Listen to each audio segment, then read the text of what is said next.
The snow came down in thick white sheets that Christmas night, cloaking the dry plains of Texas Hill Country in a rare silence. The old pines groaned under the weight of it, and the stars above blinked faintly through the shifting clouds. Wind howled across the barren land, curling around the weathered wooden fences and pushing through the cracks of the small town of Copper Ridge. It was a night meant for warm fires and family laughter, but for a young girl named Clara, it was a night of shivering and loneliness. She had been walking for hours, her threadbare shawl pulled tightly around her small frame. The cold bit into her skin like knives. Her boots were soaked through, her hands trembling so violently she could barely clutch the edge of her wrap.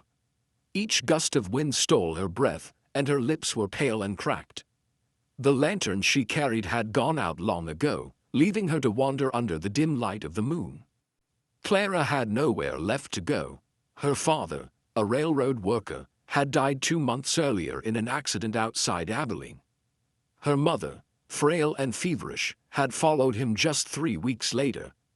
Their small cabin had been sold to pay debts, and Clara had been forced to leave, clutching only a few belongings: a worn Bible, a faded ribbon, and a photo of her parents smiling on their wedding day. She had hoped to reach the next town by morning, maybe find work cleaning or cooking in one of the saloons. But she had underestimated the storm. By the time the faint glow of a distant ranch came into view, her strength was nearly gone. The large gate loomed ahead, Windsor Creek Ranch carved into the wood. She stumbled forward, each step heavier than the last, until she finally collapsed near the fence line, her body trembling uncontrollably. Her breath came in shallow gasps, frost forming at the edges of her lashes. It was then that a man on horseback appeared from the shadows of the hill. He was tall, wrapped in a thick duster coat, a wide-brimmed hat pulled low against the wind. His horse, a magnificent chestnut stallion, snorted clouds of white mist. The man leaned down, eyes narrowing as he saw the figure sprawled near the fence. Hey, you all right there?" he called out, jumping off his horse. Clara tried to answer, but no sound came. Her lips moved weakly, and then she slumped forward into the snow. The cowboy cursed under his breath, scooping her into his arms. Her body was cold, too cold. He could feel her bones through her thin dress. Without wasting another moment, he mounted his horse again, holding her tightly against his chest, and rode toward the ranch house, urging the horse through the blinding snow. When he burst through the barn doors, the ranch hands looked up in surprise. "Luke, what in God's name?"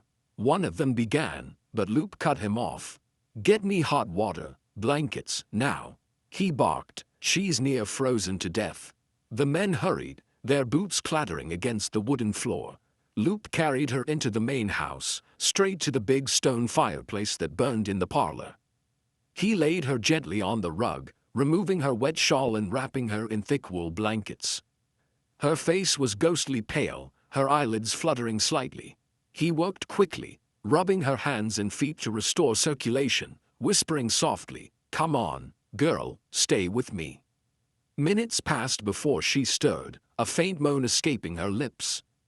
Her lashes lifted slowly, revealing eyes the color of springtime sky. Confusion and fear filled them as she looked around the strange room. "Easy now," Luke said, his voice low and steady. "You're safe. You're at my ranch. I found you outside in the snow." Clara blinked, trying to remember. I didn't mean to trespass," she whispered hoarsely. "I was just trying to find the next town. I thought I could make it before nightfall." Luke shook his head, wrapping another blanket around her. "You wouldn't have, not in this weather. You'd have frozen out there if I hadn't come by." She looked down, ashamed. "I didn't want to cause trouble." He smiled faintly. "No trouble. You just gave me a reason to be grateful I went out checking the fence line tonight." For a moment, neither spoke. The fire crackled between them, and outside, the storm raged on. Luke Windsor was not a man easily moved by strangers. He was 33, the wealthy owner of Windsor Creek Ranch, one of the largest cattle spreads in the county. Years of hard work and heartbreak had made him reserved, quiet, a man who trusted few and loved none. His parents had died when he was young, leaving him the ranch to build from dust and drought. He had built it well, but success hadn't filled the empty space left in his heart. Until that night, when he looked at Clara, fragile and lost, something inside him shifted. Over the next few days, she recovered slowly. Luke had given her one of the guest rooms and told his housekeeper, Mrs. Adler, to see that she was fed and kept warm. Clara was shy at first, speaking little, always keeping her eyes down. But she worked hard to repay the kindness, helping in the kitchen, cleaning, feeding the chickens. Mrs. Adler told Luke one morning, "That girl's got heart. And pain too, I can see it in her eyes." Luke nodded, though he said nothing. He had already noticed. Sometimes, in the evenings, he'd find her by the barn, staring at the sunset with tears glistening in her eyes. Once, he asked her about it. "I just miss them," she said softly. "My mama used to say Christmas was when angels came closest to earth. I thought maybe, if I kept walking, I'd find her again somehow." Luke's chest tightened. He wanted to tell her she wasn't alone anymore, that the angels must have guided her to him. But the words stuck in his throat. As winter turned to early spring, Clara stayed on. Luke told her she could work at the ranch if she wanted, and she accepted gratefully. The men respected her. She was kind but strong, gentle but not afraid to speak when needed. The horses seemed to love her most. Even the wild mare no one could tame let Clara brush her mane without fuss. One afternoon, Luke watched from the fence as Clara led the mare around the corral, her laughter ringing through the air like music. Something inside him warmed, and he found himself smiling for the first time in months. That evening, as the sky turned gold, he found her sitting on the porch steps, humming softly. "You sing pretty," he said, leaning against the post. She looked up, surprised. "Oh, I didn't know anyone was listening." He shrugged, hard not to. They talked for a long time that night, about her parents, his ranch, the loneliness they both knew too well. When she finally went to bed, Luke stayed outside, staring at the stars. He realized then that she had brought life back to the quiet halls of Windsor Creek. But peace is fragile on the frontier.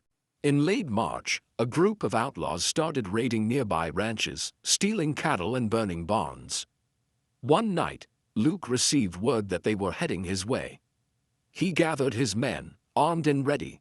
As they rode out into the darkness, Clara stood at the porch, praying softly. The gunfire echoed across the valley. Luke's men fought hard, driving the raiders off, but one bullet grazed Luke's shoulder. He rode back bloodied but alive. When Clara saw him, she ran to him, tears streaming down her cheeks. "Luke," she cried, pressing a hand to the wound. "It's nothing," he grunted, trying to brush it off, but she wouldn't let him.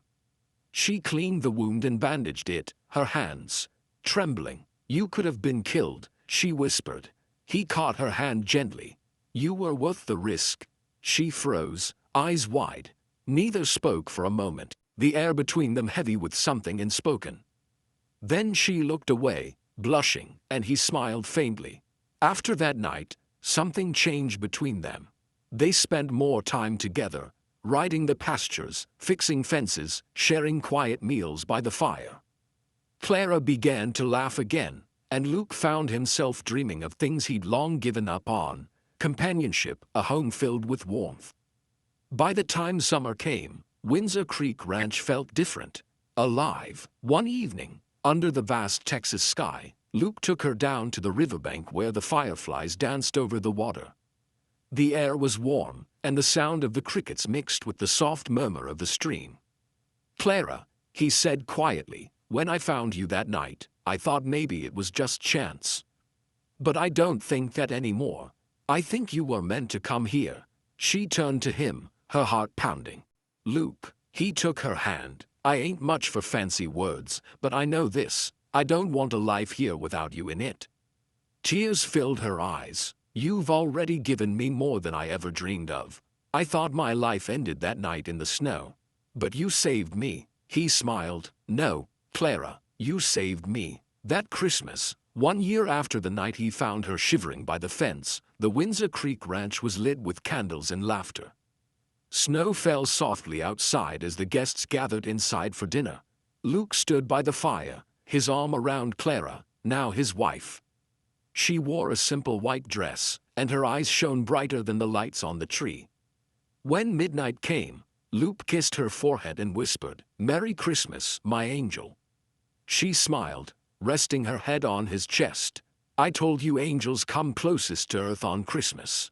Outside, the snow continued to fall, soft and pure, blanketing the land in peace. Inside, two hearts that had once been cold and alone now beat together, warm, steady, and full of love. And somewhere in the stillness of that winter night, perhaps the angels did smile, knowing that even in the hardest, loneliest corners of the world, love still found its way home.